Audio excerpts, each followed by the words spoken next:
Alright, aujourd'hui, on va regarder ensemble la technique capacité de contraction niveau 1.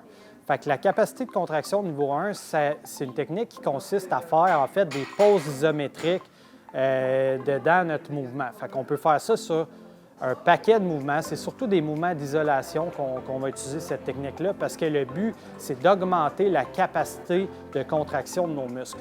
Fait qu'aujourd'hui, on va regarder à quoi ça ressemble sur un mouvement de biceps. Fait que vraiment, l'objectif, ça serait d'augmenter la capacité de contraction des biceps.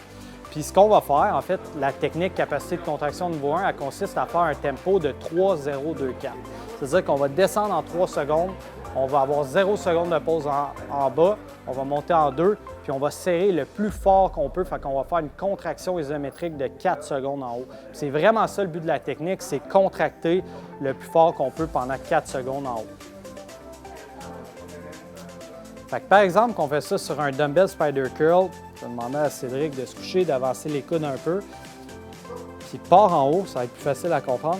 Fait que là, on va faire un tempo de 3-0-2-4. Fait qu'on va descendre en 3, on va aller jusqu'en bas, on va monter vraiment lentement pour penser à contracter les biceps au maximum. Puis là, on va serrer le plus fort qu'on peut. 4, 3, 2, 1. Là, par exemple, on va faire 8 répétitions avec ce tempo-là, vraiment lent. 4, 3, 2, 1. Là, vous allez voir, vous allez vraiment bien sentir le muscle travailler. On veut aller chercher un sentiment de crampe, là, presque. On veut sentir que le biceps il crampe au maximum. Puis on veut aussi, à travers les semaines qu'on fait cette technique-là, qu'on le sente de plus en plus, fait qu'on sente la contraction évoluer puis augmenter. C'est ça l'objectif de la technique.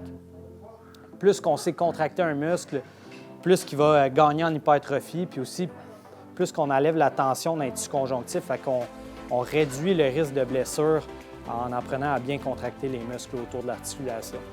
Par exemple, qui est à 8, on peut même ajouter un rest pause là-dessus, fait qu'une technique qui consiste à faire un petit temps de repos en bas puis un maximum de répétitions après, rapidement par exemple. Fait que ça ne fait pas partie de la technique capacité de contraction niveau 1, mais c'est un ajout que souvent je mets dans mes plans d'entraînement pour apporter le muscle à l'échec après. Ça donne une bonne pompe puis vraiment un bon ressenti.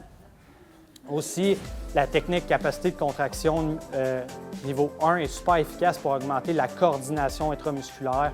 Fait que c'est super intéressant avec un débutant qui a de la misère à effectuer des mouvements clean, qu'on dirait, puis c'est ça, à augmenter, ça les aide à mieux sentir le muscle puis à les développer.